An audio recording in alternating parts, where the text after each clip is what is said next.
जय हिंद दोस्तों, आप लोगों का स्वागत है गुलशन गुप्ता एजुकेशनल में। आज आप लोग का दोस्तों हम बायोलॉजी का एक चैप्टर जो उत्सर्जन लाइन दोस्तों, जो खान सर का पॉकेट जीके का उसी का बुक में आज हम चैप्टर 9 पढ़ाने वाले हैं दोस्तों। आप लोग शुरू से लास्ट तक जरूर देखिएगा। देखिए वीडियो स्टार्ट करते हैं। उत्सर्जन पहले किसे कहते हैं दोस्तों, इसके बारे में समझते हैं। शरीर से अपशिष्ट पदार्थ मतलब खराब पदार्थ को शरीर से बाहर निकालने की क्रिया को उत्सर्जन कहते हैं। मतलब यह शरीर है दोस्तों, जो इसमें खराब पदार्थ है उसको शरीर से बाहर निकालने की प्रक्रिया को क्या कहते हैं दोस्तों, उत्सर्जन कहते हैं। क्या कहते हैं? उत्सर्जन कहते हैं। समझ रहे हैं दोस्तों, उत्सर्जन कहते हैं। उत्सर्जन तंत्र का अध्ययन क्या कहलाता है दोस्तों? उत्सर्जन तंत्र का अध्ययन इरोटोलॉजी कहलाता है। उत्सर्जन तंत्र का अध्ययन इरोटोलॉजी कहलाता है। अंग के वैसे समूह जो खराब पदार्थ को शरीर से बाहर निकालने की उत्सर्जी अंग कह लेते हैं। जो हम शरीर से जो बेकार अंग होता है उसे बाहर निकालने की प्रक्रिया को उत्सर्जन अंग कहते हैं। मानव में प्रमुख उत्सर्जी अंग हैं। कौन कौन है? फेफड़ा हैं, आंत हैं, यकृत हैं, त्वचा हैं और वृक्क हैं दोस्तों। फेफड़ा CO2 तथा वाष्पशील पदार्थों का उत्सर्जन करता है। वाष्पशील उत्सर्जन पदार्थ का उत्सर्जन करता है तथा अमोनिया जैसी खतरनाक पदार्थ को यूरिया जैसे कम खतरनाक पदार्थ में बदलकर उसके उत्सर्जन में प्रमुख भूमिका निभाता है। जो फेफड़ा है जो CO2 अवाष्पशील पदार्थों को उत्सर्जन करता है तथा अमोनिया जैसी खतरनाक पदार्थ जो अमोनिया जैसे खतरनाक पदार्थ है यूरिया जैसे कम खतरनाक पदार्थ में बदलकर क्या करता है? प्रमुख करता है। जिसे हम मूत्र करते हैं दोस्तों, इसके साथ आ जाता है। त्वचा पसीना तथा सीमम का उत्सर्जन करता है। त्वचा जो है पसीना और सीबम का उत्सर्जन करता है। अब हम दोस्तों वृक्क या किडनी के बारे में अध्ययन करते हैं। यह सबसे प्रमुख उत्सर्जी अंग है। अंग है।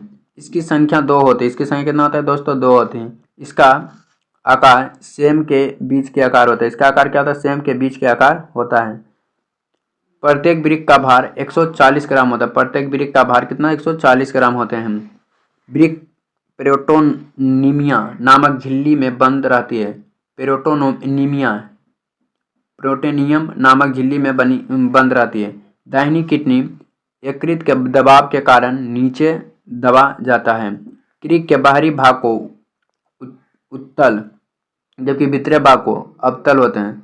मतलब वृक्क के जो बाहरी भाग होता है उसे उत्तल जबकि बाहरी भाग उत्तल और भीतरी भाग अवतल। यही वृक्क है दोस्तों। वृक्क के बाहरी पतला भाग को कार्टियस जबकि आंतरिक भाग को मेडुला कहते हैं दोस्तों। मोटे भाग को मेडुला कहते हैं। अगला पॉइंट हो जाएगा, वृक्क के आंतरिक प्रवेश द्वार को हाइलियम कहते हैं। हाइलियम कहते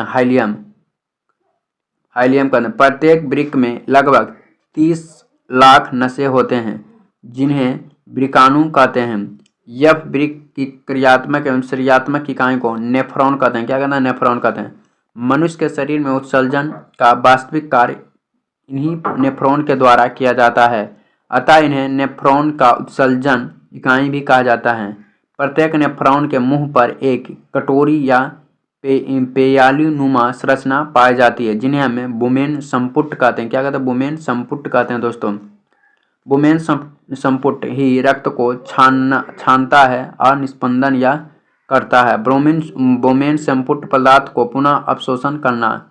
वृक्क में रक्त को छाना जाता है। इस क्रिया को अपोहन कहते हैं। अपोहन की क्रिया प्रासरण विधि द्वारा होती है।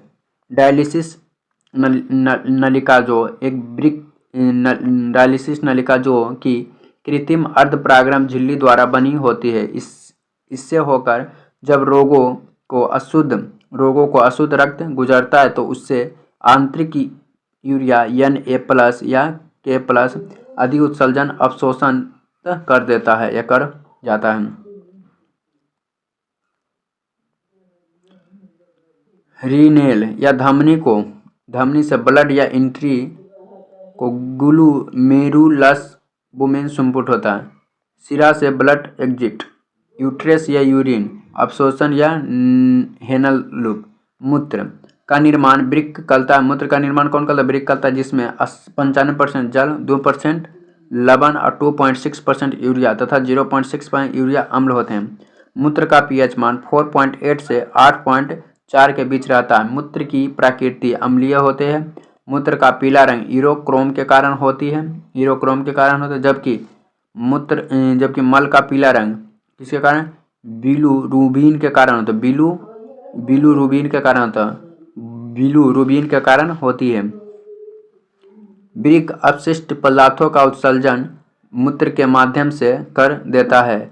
वृक्क जहरीले पदार्थों के प्रभाव से को निष्क्रिय कर देता है। वृक्क में पाए जाने वाले पत्थरी कैल्शियम ऑक्सलेट का होता है। वृक्क में पत्थरी का बनना रीनल केल्यूल कहलाता है। क्या?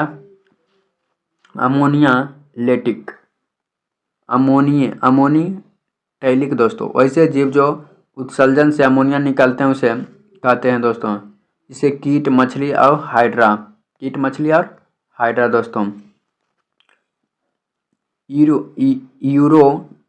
यूरोटेलिक वैसे जीव जो उत्सर्जन से यूरिया निकालते हैं, जिससे स्तनधारी मानव। यूरोलेटिक वैसे जीव जो उत्सर्जन से यूरिया अम्ल निकालते हैं, यूरोटेलिक कहलाते हैं, जैसे छिपकली, पक्षी या गिरगिटी। गौनोलेटिक वैसे जीव जो उत्सर्जन से गौनिक निकालते हैं, उसे गौनोलेटिक कहलाते हैं, जैसे मकड़ी। पेड़ पौधा का गोंद, लाशा और दूध उनका उत्सर्जी पदार्थ रहता है। देखिए दोस्तों, ये चैप्टर छोटा था इसलिए खत्म हो गया। वीडियो अच्छा लगे तो चैनल को सब्सक्राइब, वीडियो को शेयर करें। अब अगला चैप्टर है दोस्तों 9 है तंत्रिका तंत्र। वीडियो अच्छा लगे तो चैनल को सब्सक्राइब, वीडियो को शेयर करें। आप लोग का दिन शुभ है दोस्तों।